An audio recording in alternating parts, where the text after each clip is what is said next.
Bismillahirrahmanirrahim. Assalamualaikum warahmatullahi wabarakatuh. Perkenalkan, nama saya Muhammad Ibadur Rahman Al-Ghifari dari kelas MHUB. Di sini saya akan membawakan materi tentang pengendalian. Pengendalian adalah proses untuk menjamin bahwa tujuan-tujuan organisasi dan manajemen tercapai, atau proses untuk memastikan bahwa aktivitas sebenarnya sesuai dengan aktivitas yang direncanakan. Ada beberapa faktor yang membuat pengendalian semakin diperlukan oleh setiap organisasi. Yang pertama, perubahan lingkungan organisasi, seperti munculnya inovasi produk, pesaing baru, bahan baku baru, peraturan pemerintah baru, dan menuntut fungsi pengendalian yang lebih ketat. Yang kedua, peningkatan kompleksitas organisasi. Semakin besar organisasi, semakin memerlukan pengendalian yang lebih formal dan hati-hati atau lebih efisien dan efektif. Yang ketiga, kesalahan-kesalahan. Sistem pengendalian memungkinkan manajer mendeteksi kesalahan-kesalahan sebelum menjadi kritis. Yang keempat, kebutuhan manajer untuk mendelegasikan wewenang. Satu-satunya cara manajer dapat menentukan apakah bawahan telah melakukan tugas-tugas yang telah dilimpahkan kepadanya adalah dengan mengimplementasikan sistem pengendalian.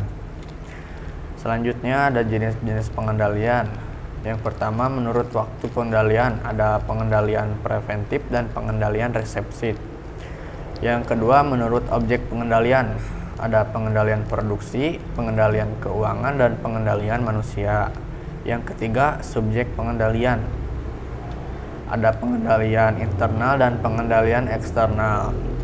Yang keempat, ada cara mengumpulkan fakta-fakta guna pengendalian.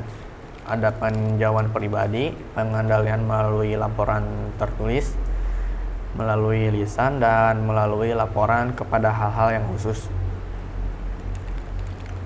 Berikutnya ada langkah-langkah dalam proses pengendalian. Proses pengendalian adalah proses pengukuran kinerja aktual, membandingkan dengan sebuah pedoman dan menempuh tindakan koreksi bila terjadi penyimpangan.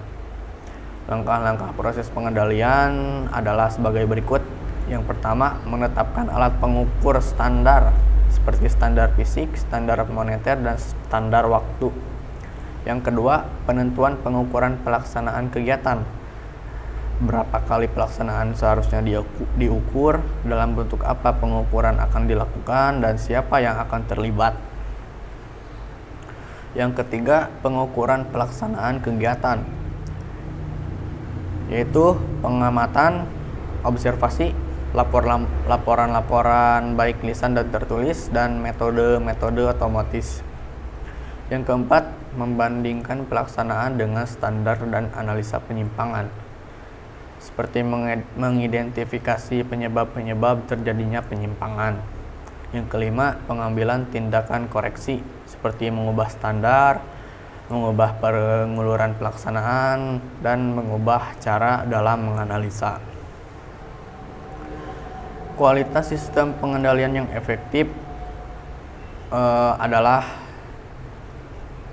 ketepatan, tepat waktu, hemat, fleksibel, dapat dipahami, kriteria yang masuk akal, dan penempatan yang strategis. Selanjutnya, alat bantu pengendalian manajerial.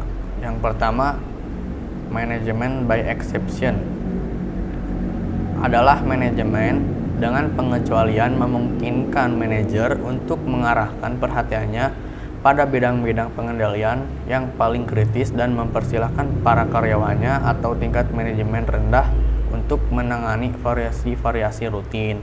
Yang kedua, ada manajemen informasi sistem, memainkan peranan penting dalam pelaksanaan fungsi-fungsi manajemen, perencanaan, dan pengendalian yang efektif. Berikutnya, ada teknik dan metode pengendalian terdiri atas dua kelompok, yaitu satu, metode pengendalian bukan kuantitatif, dan yang kedua, metode pengendalian kuantitatif. Hanya itu yang bisa saya sampaikan. Terima kasih. Wassalamualaikum warahmatullahi wabarakatuh.